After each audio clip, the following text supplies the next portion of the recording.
Welcome to Son of a Glitch. Join us as we explore some of the internet's craziest glitch stories. Story 1. My sister and I were driving behind a pickup truck on a two-lane road.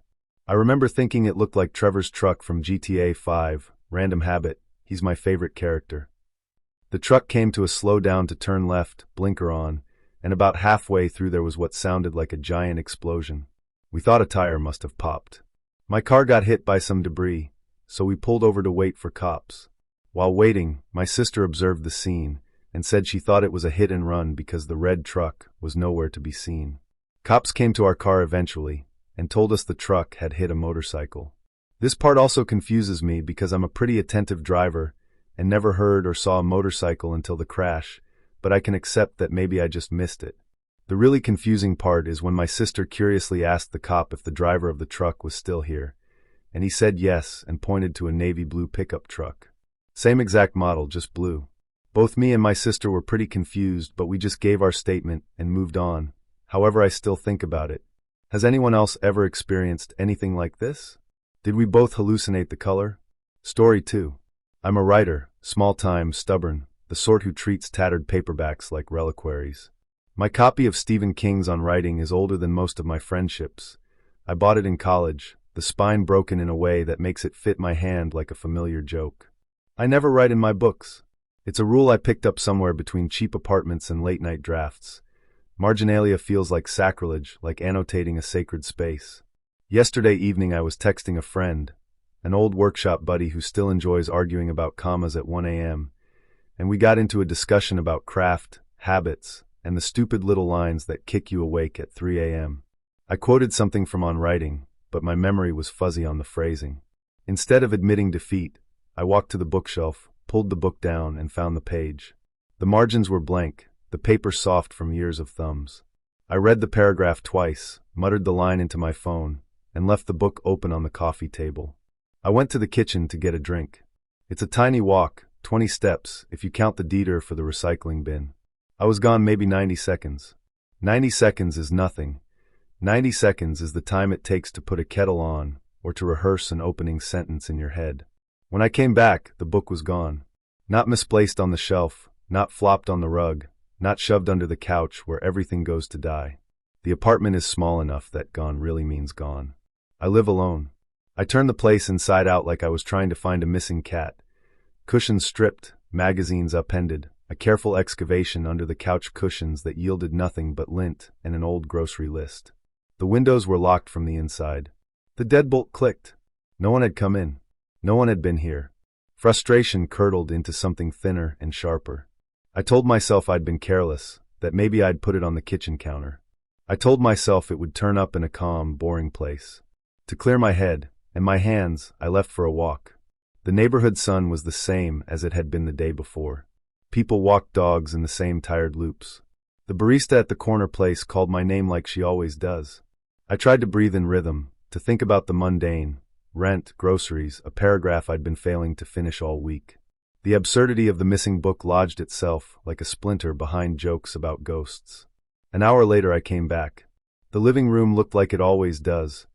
The lamp shrugged awake, a half-empty mug on the end table, a plant doing its best but losing.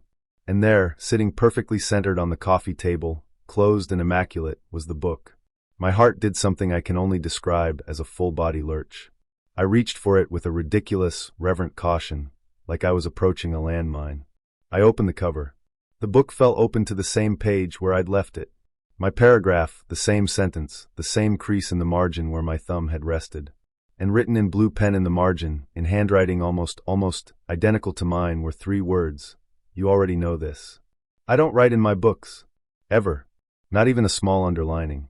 Not even a stray exclamation mark on a sentence that hit me like a train. My handwriting is a nervous thing, slanted little loops, impatient tails on my Ys. To look at the note was to look at my own handwriting reflected in a window. It shouldn't have been mine, because I had left the book open and walked away. I had not written the words. No one else has a key.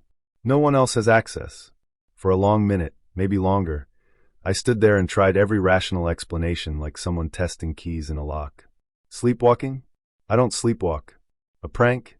My social circle is dry, not malicious. A psychotic break? Lovely, but my thoughts felt lucid and precise, not scrambled. A really elaborate coincidence? The handwriting matched too well. I did the things people do when confronted with the uncanny. I photographed the margin, I touched the ink, it had that freshly dry sheen. I checked the pen jar on my desk, no blue pen missing, and I opened my notes app to see if I'd typed the line and somehow printed it, some bureaucratic glitch of the brain. Nothing added up. It's not just the note. It's the tone of it.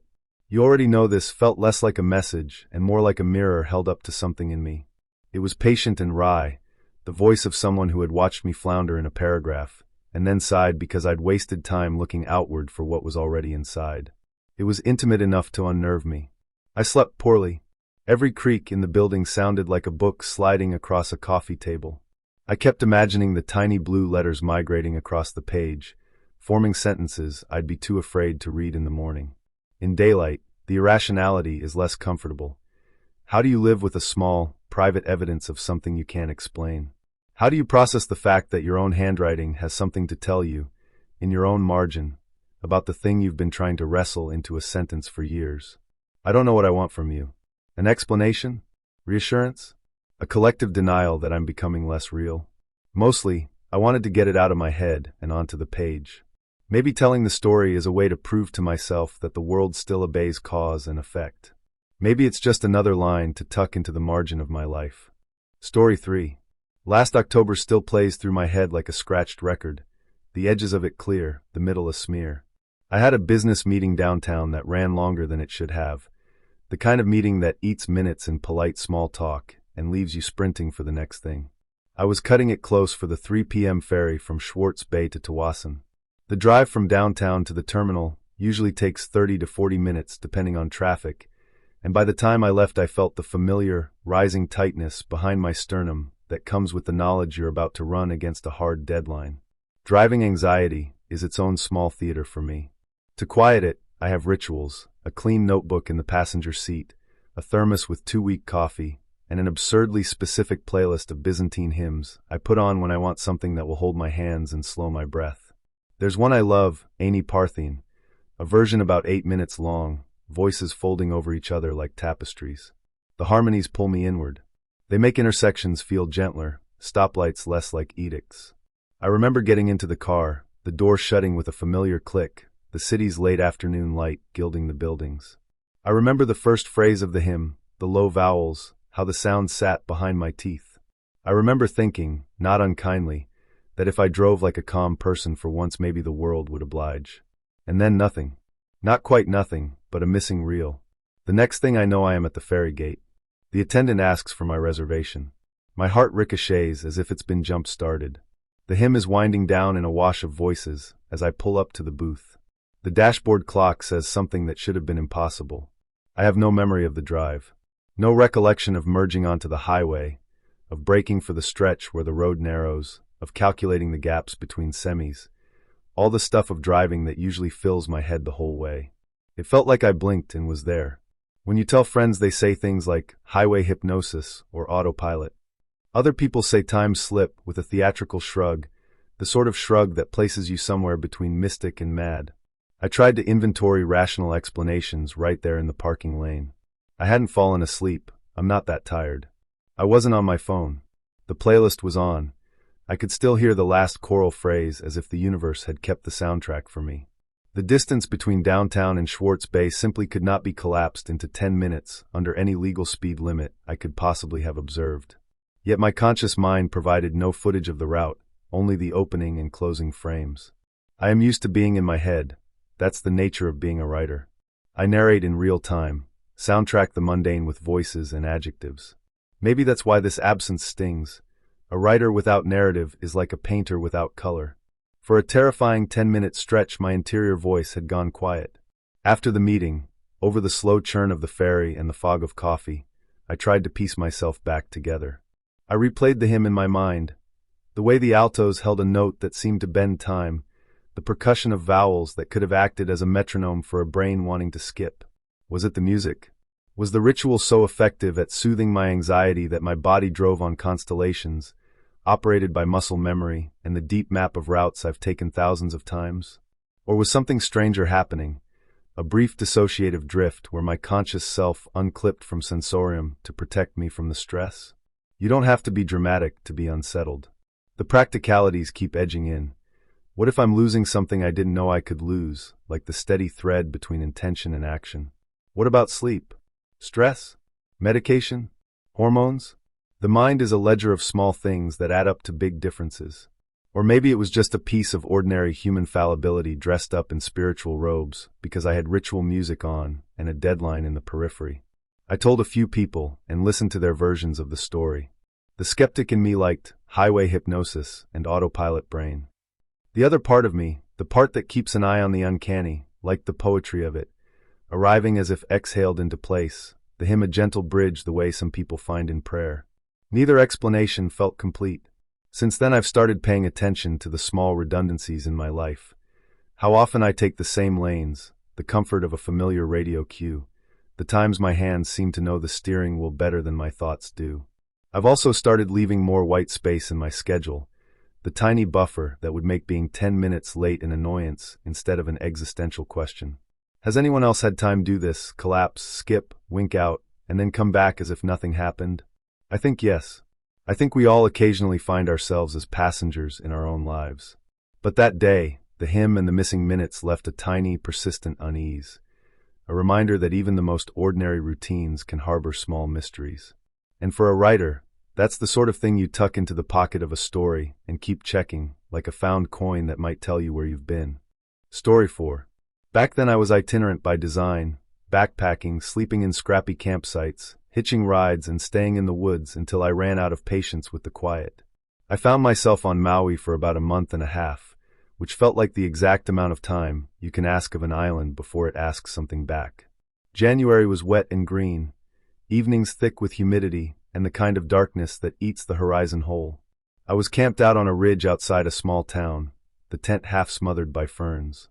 The bus, always late and always the same tired bus, was my lifeline back to civilization when I wanted to resupply or just sit under fluorescent light for an hour and read. This was one of those pitch-black evenings. The island had already folded itself into a velvet cloak, and the jungle around the stop smelled of damp leaves and someone else's dinner. I got on and found a seat by the window. The bus's interior lights hummed and stung. They were the wrong kind of white, the fluorescent that flattens skin and thoughts alike. I could see my reflection in the glass, ghosted and tired, a camper in a hoodie with a backpack full of stories I hadn't yet sorted. At one stop a man climbed aboard. He had that classic deadhead look, older, soft-faced, a kind of permanent smile like he'd permanently misplaced a worry. He was wearing a Grateful Dead tee with the Bears, the colors a little faded but still absurdly cheerful. He moved with an easy, casual shamble, carrying a messenger bag that looked like it had been on tour since 1974. I glanced at him and then turned my attention back to the window. I was lost in other thoughts and the island's low, patient rhythm. The bus stopped again. For a moment I was elsewhere, thinking of where I'd pitched the tent that night, whether the grocery store would have the tuna I liked, whether the next stretch of trail would be muddy. Then, out of habit, I looked up. The same man was stepping onto the bus through the front door. Weird, I thought, and let it slide. Maybe he'd missed his stop earlier and had to double back.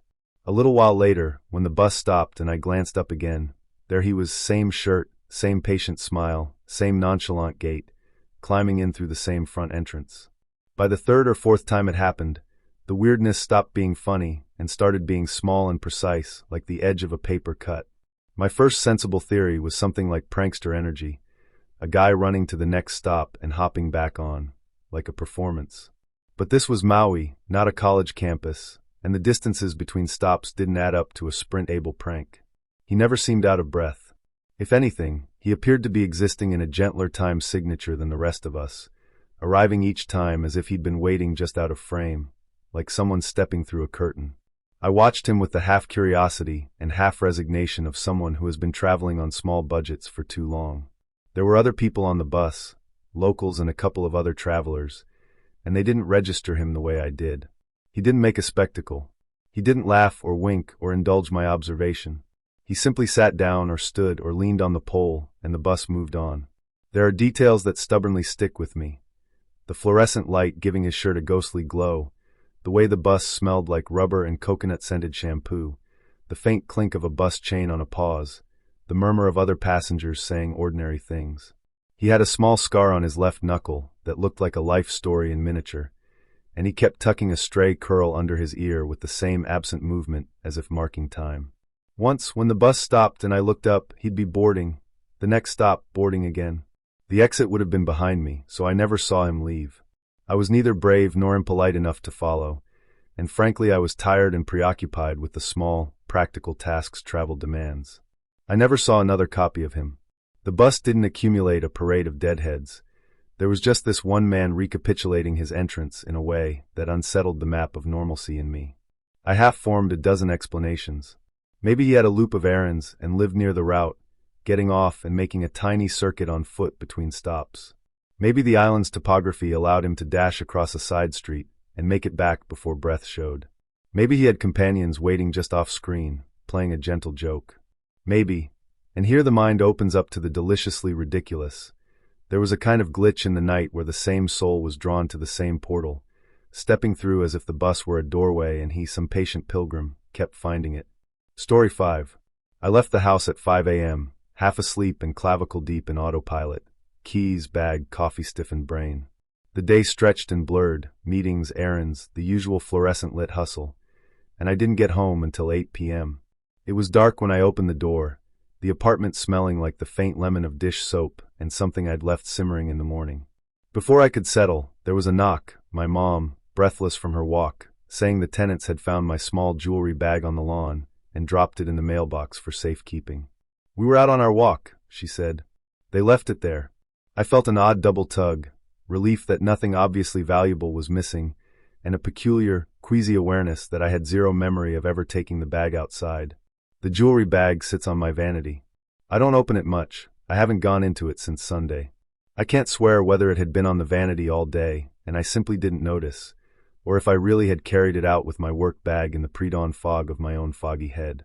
My mom has a history, the small, boundary-crossing habit of rifling through things out of a practical, nosy love. She could have moved it, but why would she stage such a story? Nothing's missing, which only deepens the mystery. There are a few ways this could have played out that aren't sinister.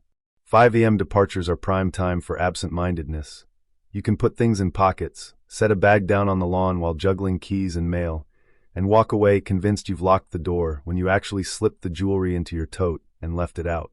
Sleep deprivation makes our brains form plausible memories to fill gaps, that nagging did I or didn't I sensation. There's also sleepwalking or simple dissociation. Your body can move while your conscious mind takes a break. Or your mom, in a well-meaning but invasive flourish, could have moved the bag and invented a story that made sense in the moment. Practical things to do that might help settle this and stop the internal gaslighting. Ask the tenants exactly when they found the bag and where on the lawn, time, approximate location, whether there were footprints or if it looked freshly placed. Check any exterior cameras or doorbell footage. Even neighbor cameras occasionally catch small movements. Ask your mom calmly if she opened your bag or remembers seeing it earlier. Normalizing the question makes the truth easier to offer. Look for tiny clues, grass blades, dew, dirt, or a faint scent on the bag that suggests it really had been outside. Check your pockets, your car, or the door area for crumbs of evidence. Story 6.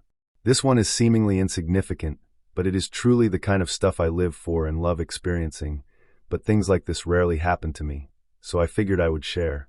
So I bought some items at a local Dollar General, and upon receiving the change from the cashier, I noticed a strange penny. I'm a sucker for rare coins, and it turns out this was a 1902 Indian head penny. Not super rare per se, but I've never had one, so I was pretty excited and set it aside for safekeeping. When I got to my house after leaving the store, I did something with the penny. The reason I say something is because I truly could not remember where I put it. This will make sense in a minute. I was getting ready to go to sleep, and the penny was put to the back of my mind. The next day I woke up, went and fed my cats, and went to a friend's house for a few hours. Whenever I returned home, I started my usual routine of weekend cleaning. I started a load of clothes, I vacuumed my room, and I made my bed. The making my bed part is important because this is where it gets super weird.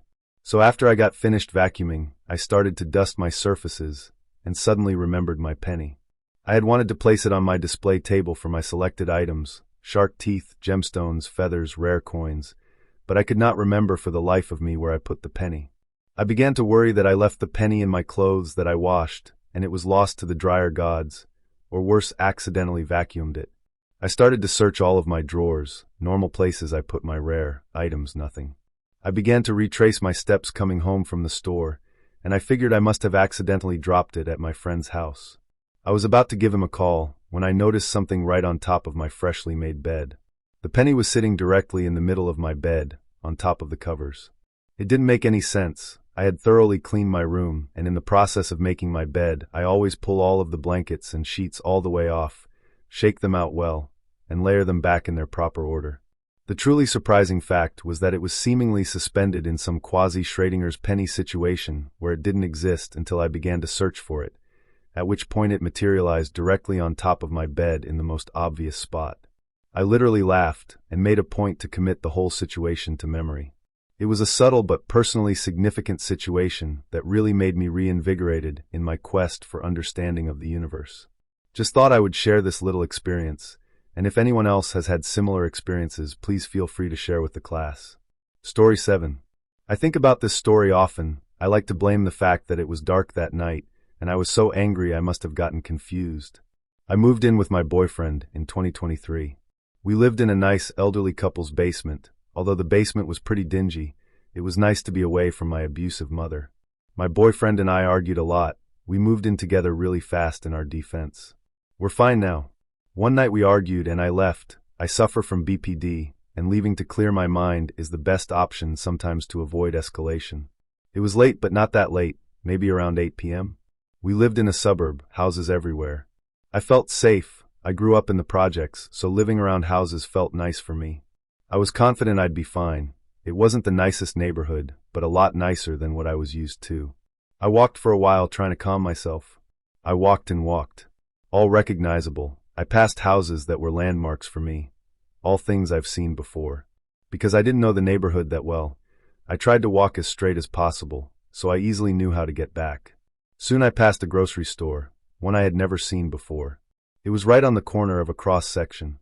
All of a sudden things started to look different. The houses got grander and large, so damn big. Elaborate large glass homes that were practically mansions. Christmas decor littered the streets. It was around September, a little early for Christmas decor. But nothing I hadn't seen before. I remembered it was September because I wasn't wearing a sweater and I was fine. I just had on a graphic tee. I walked more and more, and suddenly the streets branched out wider. My neighborhood was the suburbs, but wasn't by any means lavish. I was honestly so in awe of their homes, I walked and looked around. I remember a man jogged past me once. I looked into the homes and saw a woman just folding laundry, usual stuff. Nothing seemed out of the ordinary. Soon I walked, and I was suddenly near a lake. Gorgeous lakefront homes everywhere. The streets were completely empty except for that man that jogged past me earlier. I walked further, away from the lake, and turned on a dark block. All the street lights were off except one. I suddenly felt a little uneasy. The streetlights being off scared me. So I walked quicker. I turned around a little paranoid and noticed a younger kid behind me, maybe a preteen. He was also minding his own business. It was like nobody really noticed me. The kid was just standing there, not really doing anything. Here's the worst part. I don't remember how I got back. The last thing I remember is the streetlights. All I know is I must have kept walking and walking. The next thing I remember was being back in my own neighborhood, because I was suddenly in front of a house I did recognize. They played loud music while the whole family danced in the front yard. I smiled and walked past them back to my basement. I told my boyfriend about it a few days later. He had no idea what I was talking about. My boyfriend grew up in this neighborhood. He'd lived here all his life since he came to America. I told him to look for the grocery store one day when we were driving, and I couldn't find it. I even told him about the grand houses and the lake. He said there was none. Absolutely no bodies of water anywhere near this suburb. Not very scary, but it's something I think about. We just joke and say, I was so angry I must have walked really far and came back. In reality, I was only gone for about 30 minutes. I even opened my Google Maps looking for the nearest lake, couldn't find anything. Sorry if this is a little unnecessarily long, lol. This situation honestly confused me more than anything. Story 8. I travel back and forth across the country a lot. From West Coast to Midwest. Always go the same route. Stop at the same stops. Been doing so for a little over a decade. Leave at 10 a.m. from West Coast and arrive in the third day in the late afternoon, 5 to 7-ish each time. On one trip from west to east, I was a day-and-a-half drive away from my destination. Stopped at my usual gas station to fill up and call ahead and let people know I was on schedule. Got back in the vehicle and got back onto the interstate. A few minutes later I pass a sign that has the name of my destination on it, and my thought was, how have I made this trip this many times and never noticed there's another town with my town's name? A couple minutes past that sign, and I see off-ramps for a city ahead. My city. As this was the second day of a 3-day trip somehow, I gained more than 24 hours. I pulled into my destination, and my friends were shocked. I have no missing gap of memory. The phones showed I did place the call in Nebraska, and it was 40 minutes prior to me pulling into destination. Corroborated by friend's phone. The math says I would have to be driving over 300 miles per hour nonstop. Which obviously I wasn't. I have searched for an answer for a couple years now. Only thing I can find is about people missing or losing time. Even AI can't find me anything on gaining time. It happened once more, months later on a trip from east to west. There's a town sign that when I see it I know I have 2.5 hours to go and am done with the drive. I pass the sign, and not 5 minutes later I'm pulling into town. Again, no gaps in memory and no logical explanations. Hasn't happened since that trip. I've made this trip roughly 100 times or more. These instances are not the only illogical or improbable or impossible things I've witnessed. Hoping that someone has seen or heard of this before. Anyone with any thoughts as to what occurred would be helpful and appreciated. Story 9. So this actually happened last week. It just took me some time to come to terms with it. I got a phone call from my next-door neighbor late in the evening asking if I can help him move a mattress into his upstairs. His mom is ill and has a big heavy sleep number bed. I of course ran over to help because they're great neighbors. I get over there and his friend, who is also a priest, was there to help. I helped them figure out how to separate the mattress from the bed so we could fit it upstairs.